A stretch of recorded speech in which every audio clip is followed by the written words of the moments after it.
Let's go.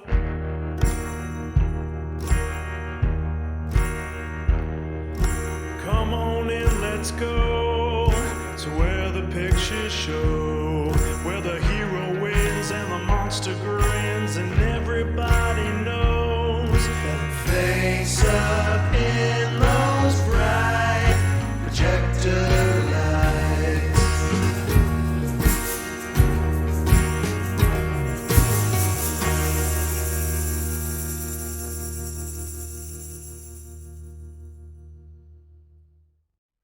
Hello and welcome to another episode of Also Starring. We are your hosts, Dan and Morgan. This is a show where we talk about movies.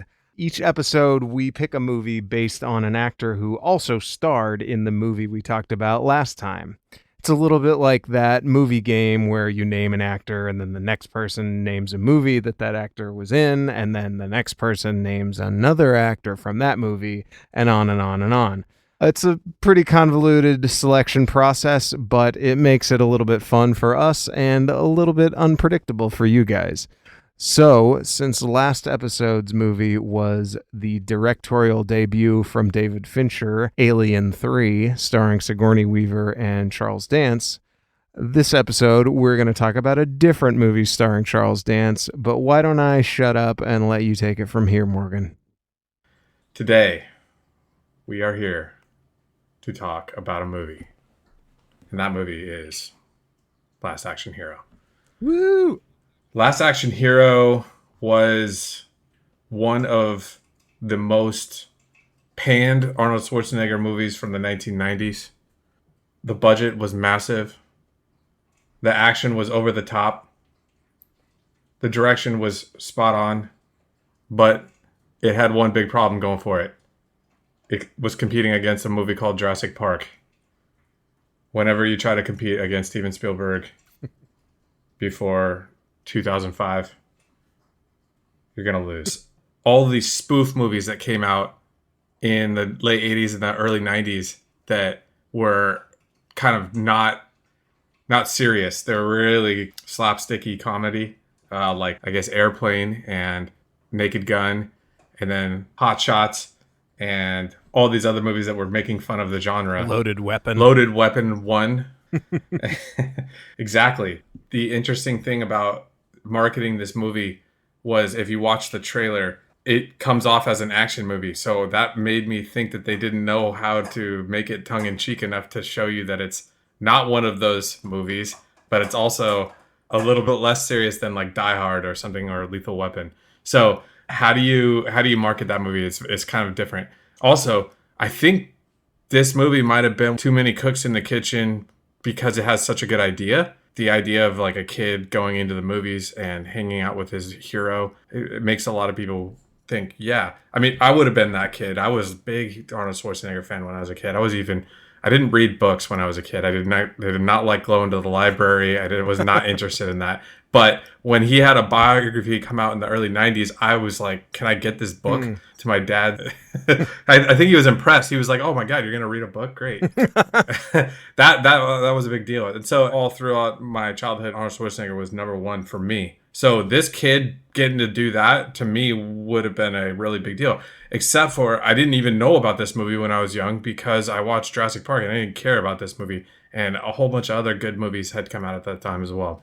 So it opens in LA in a hostage negotiation, and you see a rooftop scene with rain and lots of police around, and it sets up very much like a Lethal Weapon. And there's a hostage negotiation with Jack Slater's son.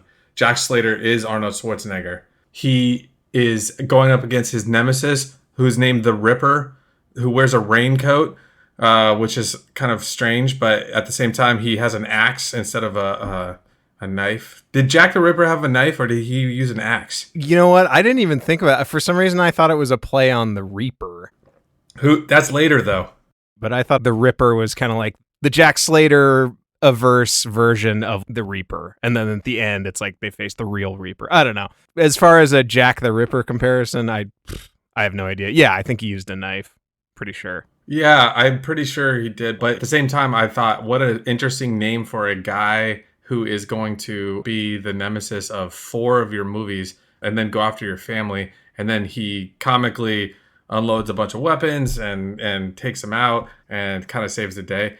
Then we cut to real life and we see this kid that's hanging out in this derelict movie theater with transient junkies laying everywhere, and it's just it's pretty sad. You're wondering why this kid wants to go inside, or like where security is. Anyway, he is befriended by this old projectionist that owns this old movie theater in New York. And I think 90s New York was very different than the New York of today, especially in downtown. I think it was a lot seedier than it is today. Is that right? I mean, I think it was in the process of changing already, but like it wasn't as bad as like the 80s or the 70s. But yeah, it's still definitely had that reputation of being like a dark, dirty, dangerous city. Unlike today, where it's like a Disneyland practically. It's very much more like Disneyland. It's like a destination that you'd bring your family to. Yeah. Whereas the so did you pay attention to the marquees when they're walking outside? I wrote them down in my margins. Not really. I mean, I sort of noticed one, but I don't even remember what it was. So I always know that the filmmaker never does anything. They don't ever put anything in the screen on accident, right? So they're always trying to show you something or some hidden thing or something like that. Yeah, and this movie especially is like jam-packed with stuff. It's just like constant little references and little jokes. That scene that you just described, I was like, I can barely keep up with the notes that I have to write down because there's like so much going on. But yeah, what about the marquees? Well, they change throughout the movie constantly. I don't think you ever see the same one in the same shot. So they're either redoing them and then showing the same shot. I was trying to see if there was some sort of pattern or something. So anyway, if you end up watching this in a couple of years or something, take a look and we can talk about it. Now there's some like rated X porno ones in there. Oh yeah. Also like real New York. Yeah. Then there's like movie ones too. So Chinatown was one. Oh really? And then there was a bunch of ones that I thought maybe might be made up. I love Chinatown. Yeah, I think you tried to get me to watch that movie a long time ago, but I couldn't get into it. Oh, dude, it's incredible. But you got to watch it to the end. You get to the end and you're like, oh my God. I digress. What did you think of the difference, the juxtaposition between like the movie world and the real world? Because I really liked it, but I also read some people criticizing it, saying that it wasn't different enough, or like they should have got two different directors to do the different worlds or something like that. But I thought it was great. Was the metaphor too on the nose? Like the real world sucks and the fantasy world is much better. Obviously, you want to live there, and there's nothing good you can do about the bad world. I mean, it's interesting. Like, yeah, I don't think it was too on the nose because I think that's the point of the movie is like Danny's view of everything, his view of the real world versus like his escapism into the fantasy world. It's also interesting because apparently the original script was supposed to be more like a traditional Schwarzenegger, like a hard R movie verse, less of the like cartoony version that it eventually became. Oh, really? So yeah, it was going to be something completely different than what we got. Yeah, the kid was supposed to be older. It was supposed to be like a hard R, like every Schwarzenegger movie up until that point. But they went, no, we want to make it PG-13. We want to like make it more family friendly. And Schwarzenegger said somewhere him and McTiernan had a conversation at a bar after a day of shooting, and McTiernan was like, we're making fucking E.T. And like Schwarzenegger was like, oh no.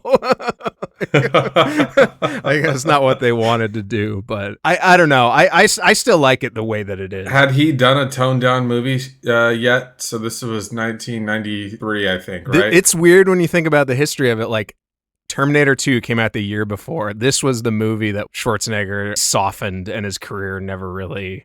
It kind of was like the dropping off point, I think. I think then there was True Lies was kind of a comeback. True Lies was like the last success, the only other success, really. Yeah, and then there was a string of just duds, like The Sixth Day and the Devil one where he kills him with a rocket launcher. I mean, I love that movie, but I do too, but it's not the same. Sixth Day was trash. Yeah, it's not the same, and it's funny because it's like such a just nosedive off the cliff from like Terminator 2. It was like he was at the fucking peak of his career, and then he did this movie, and then it was like downhill from there. We talked about that a couple of weeks ago with Charles Dance too. It's like these movies that these guys picked, they just went up and then got annihilated by I think it's Jurassic Park's fault, honestly. Oh yeah, Jurassic Park definitely. Yeah, there's things that I read that said that Arnold pleaded with the studio to have them move the release date 4 weeks away because he was like,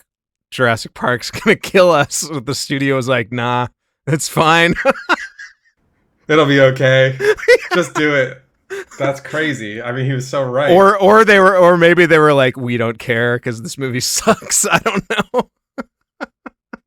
I mean, it doesn't suck. That's the thing about this movie. It doesn't. There's nothing bad about this movie. But I mean, I have like little nitpicks. Thanks for watching another episode of Also Starring. If you would like to hear more about Dan's nitpicks on Last Action Hero, then click the link below to get to our podcast page.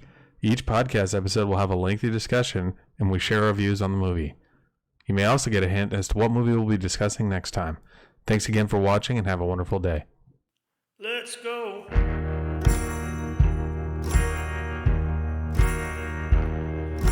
Come on in, let's go to where the pictures show, where the hero wins and the monster grins, and everybody knows that face up in those bright projector lights.